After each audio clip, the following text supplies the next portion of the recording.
Hi, to turn off orange dot on iPhone 16e, you'll need to go in your phone settings.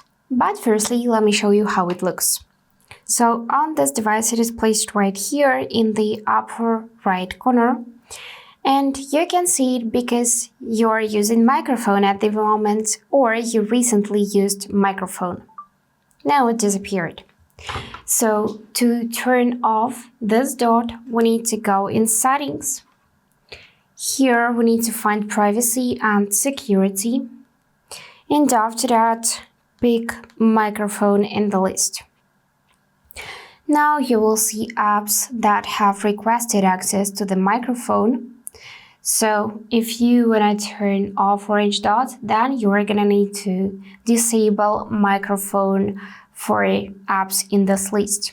I got only Telegram, so I'm gonna tap on the switch to disable microphone for this app. Also here you can find camera and disable it one as well by tapping on the switch.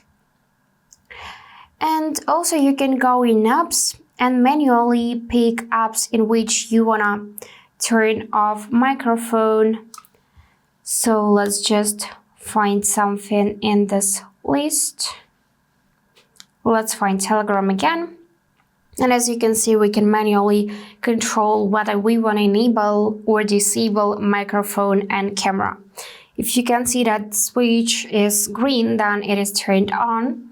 And if you can see that it is white, then turned off. And that's it for today. If this video was helpful, please subscribe, like, and comment. And I wish you all the best. Bye bye.